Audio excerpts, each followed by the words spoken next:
ایسا معاشرہ امریکہ چاہتا ہے, یورپ چاہتا ہے, یہودی چاہتا ہے. یہ اس ایجنڈے پہ آیا ہوا تھا. اور یہ میں کوئی آپ سے ایسی ادھر ادھر کی بات نہیں کر رہا ہوں, یہ میرے سامنے انہوں نے کہا ہے, میرے سامنے کہ مولوی صاحب جب تک ہم اپنا معاشرہ تبدیل نہیں کریں گے, جب تک ہماری سوسائٹی مغرب اور یہودیوں کی مرضی کی نہیں ہوگی, ہمیں وہاں سے ڈالر نہیں ملیں گے. میرے سامنے کہا ہے, میں کسی اور کی بات نہیں کر رہا ہوں آپ سے. میں ان کے جانتا ہوں, ان کی ہڈیوں کے اندر گندے مغز کو جانتا ہوں کہ کیا چیز ہے اصل میں.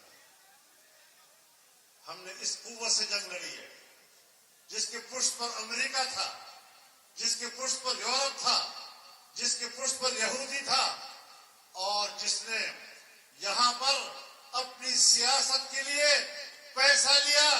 اسرائیل کے موساد سے پیسہ لیا, ہندوستان کے راہ سے پیسہ لیا, امریکہ سے, یورپ سے, اور ہمیں کہتا رہا میں تو پاکستان کو بنا رہا ہوں.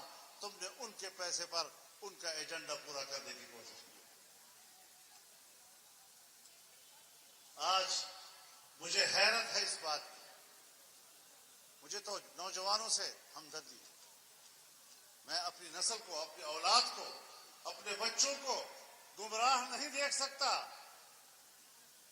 میری کتنی بڑی خواہش ہوگی کہ میری یہ نسل محفوظ ہو جائے جو انہوں نے تباہ و برباد کر دی ہے. لیکن جو لوگ اس ایجنڈے پر آئے تھے ان سے ووٹ کی بھیک نہیں مانگوں گا.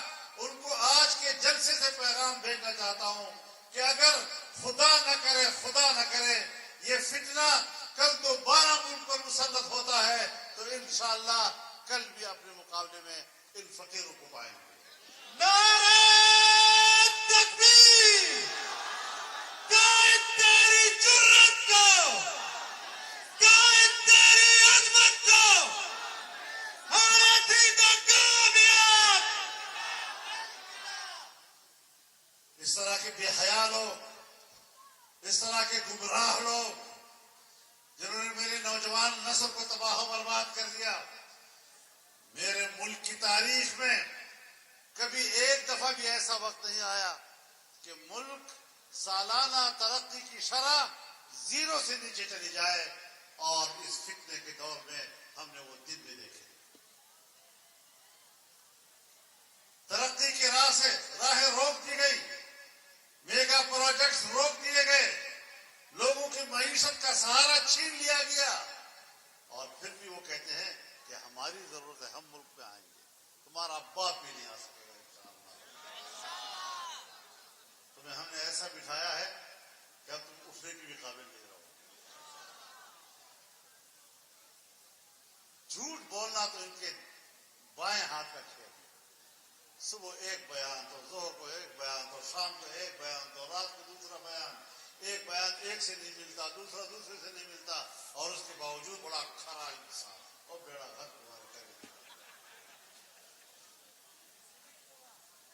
قوم کے ساتھ جھوٹ نہ بولا کرو, جو بس میں ہے وہ کرو. نہیں ہے کہہ دو اللہ سے, اللہ آگے تو جانتا ہے, ہمارے بس میں اتنا ہی. لیکن ملک کو برباد کرنا, کشمیر کو بیچنا, قادیانیوں کو دوبارہ پاکستان میں مسلمان ڈکلیئر کرنا, یہ سب تمہارا ایجنڈا تھا, یہودیوں کا ایجنڈا تھا. پاکستان اسرائیل کو تسلیم کرے گا, یہ تمہارا ایجنڈا تھا, اور ہم نے اسے خاک میں ملایا ہے. حماس کا جھگڑا ہوا, اسرائیل کے ساتھ جنگ چھڑ گئی. دنیا نے کہا حماس دہشت گرد تنظیم ہے,